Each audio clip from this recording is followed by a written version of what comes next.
It may seem like Apple is behind the competition a lot of the time. The company appeared to be slow to developments like widgets, bezel-less displays with camera notches and screens with high refresh rates. And with the iPhone 16 Pro, it appears to once again be late to the party, bringing generative AI features and a real button for the camera to its 2024 flagship. But if you will allow me to play therapist for a moment, I think it's not that Apple is slow, I think Apple is cautious, perhaps overly so. Caution on its own isn't a bad trait, in fact, it could be considered thoughtful rather than rushed to the cutting edge with its peers. Apple delivers, usually finding a slightly different approach that is often an improvement on what's out there. Just look at the Vision Pro headset or Apple Silicon, or even the iPod, the iPad, and the AirPods, which were far from the first of their kind when they launched. With the iPhone 16 Pro, the focus is on cameras and Apple Intelligence. The problem is Apple Intelligence isn't quite here yet. We can test some features in the developer beta that's currently available, but that's not necessarily the same as the experience the public will get when the update rolls out in October.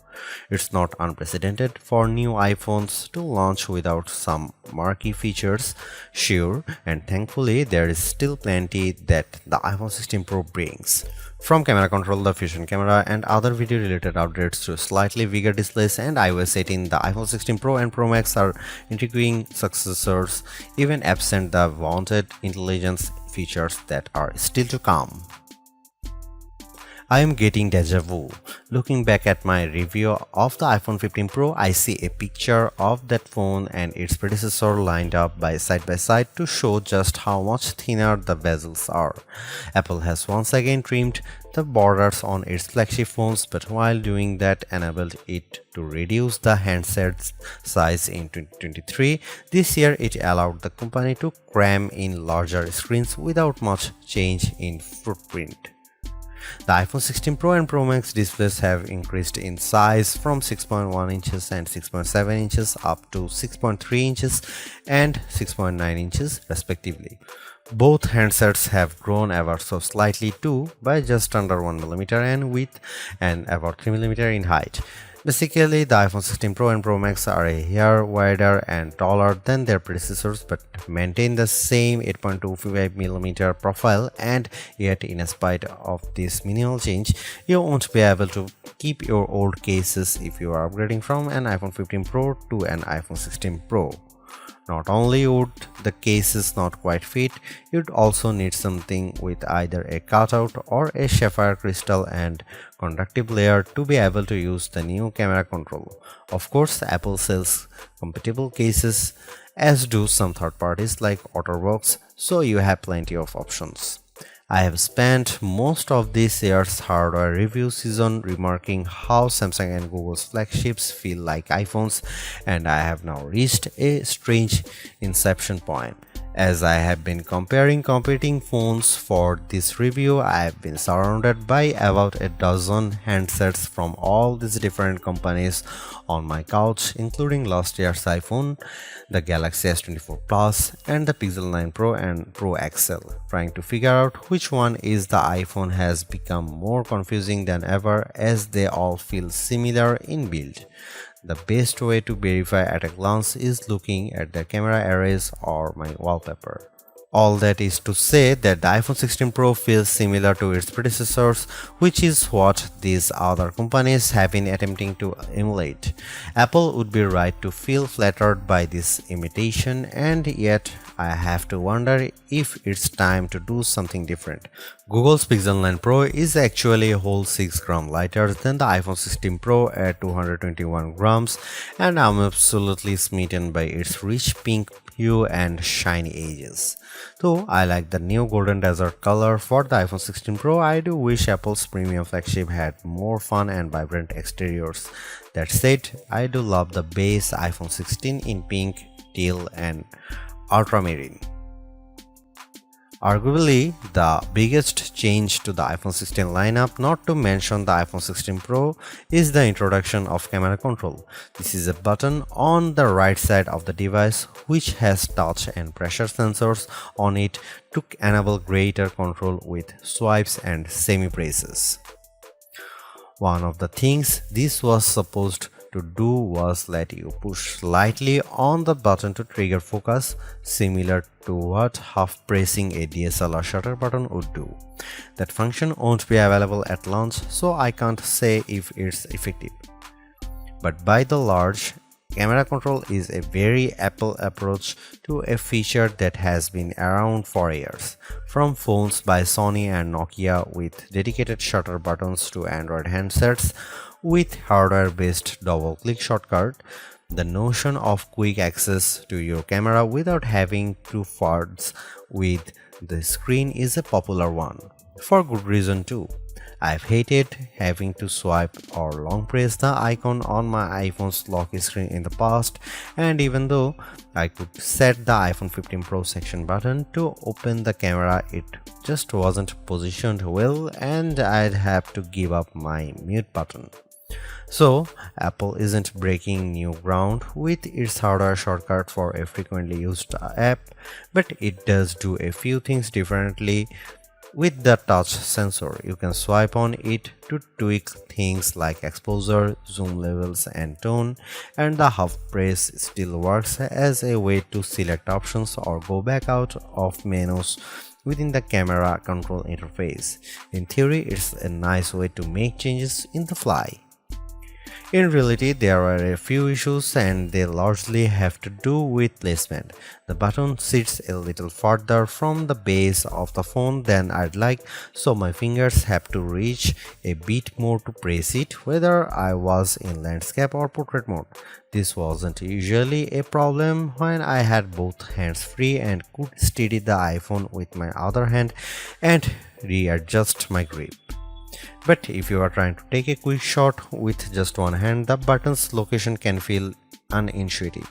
Of course, everyone has different finger lengths and ratios, so it's entirely possible that other people find this logical. It also depends on your grip. If you are cradling the bottom of the device in your palm, it's harder to maneuver. If you are covering part of the screen and reaching out for the button head on, it's slightly easier to use camera control. Still, even for those with the strongest claws, swiping and half pressing and double half pressing on the sensor is tricky. I was only ever really able to do that if I had my thumb holding up on the bottom edge and my middle ring and little fingers steadying the right end of the phone. Maybe this is a new camera grip I just need to relearn for this button. The awkward placement is a minor gripe compared to what I found most annoying, the button's touch sensor. Not only was it difficult to swipe through different settings when holding the device with one hand, it also reacts to accidental touches and swipes. Sometimes the phone would slide down my palm and change the exposure or zoom level, completely ruining the vibe. I should point out that you can go into accessibility settings to either tweak or swipe sensitivity or turn it off altogether if it really bothers you. Honestly, if you are planning on making adjustments with camera control, it's best to have time, patience, and both hands free. In those situations, I had a lot of fun editing settings and watching them by reflected in the viewfinder in real time. I also liked zooming in and out of subjects, decomposing a shot and tweaking exposure till I liked what I saw before then pushing down to snap the picture. I especially loved this while recording video since it makes slowly zooming in or out of a subject smoother than using the on-screen slider. Depending on your mood, the new photographic styles can be fun or serious. Apple's tweaked the built-in camera filters to not only offer more options but give you greater control. Due to how the company has refined its processing each year, there is also an improved depth map captured when it detects a face in the scene. This combined with a greater focus on color science around skin tone has led to what might be my favorite new iPhone 16 feature. Whether I shot them in portrait mode or not, photos of people what I took using the iPhone 16 Pro were a dream to edit. Simply switching between the standard, natural, luminous, quiet or ethereal styles already resulted in improvements to be colors and shadows, but I could also tap on each thumbnail to across the new editing touchpad and drag a dot around. This let me more precisely tweak the hues and contrast levels, and an additional slider will let me adjust how warm the image was.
Apple's caution is sometimes warranted, especially at a time when mistrust of AI-generated content runs rampant. The company taking its time to get Apple Intelligence right is understandable, but its deliberation doesn't always lead to winners. While I appreciate the attempt to differentiate camera control with the touch sensor for more versatility, I am not yet convinced on its usefulness. The good news is, and I cannot stress this enough, you have the option to tune it to your liking, and that's the theme I'm seeing in recent Apple features that hint at more thoughtfulness than usual. If you don't like something or if something isn't right for your needs, you can adjust or disable it. In iOS 18, you have greater control over your home screen's app layout and can pin custom collections for easier reach. In the Photos app, the action button introduced last year could have been a spectacular fail had Apple not let you still keep it as a mute switch, but it managed to give people more functionality while maintaining the status quo for those who are just as resistant to change. Change is scary, change is hard, but without change there is no progress. Apple's cautious approach is a tricky balancing act that's evident on the iPhone 16 Pro. Some new features like audio mix and custom routes in maps delivers mixed results, otherwise like photography styles are hits. Then there are the basic ingredients like good battery life and durable, attractive designs that Apple cannot neglect. The iPhone 16 Pro's subpar battery life holds it back from beating the competition, which is stiffer than ever this year, especially from Google. Luckily for Apple, most people who have iPhones are going to stick with iPhones. It's just easier.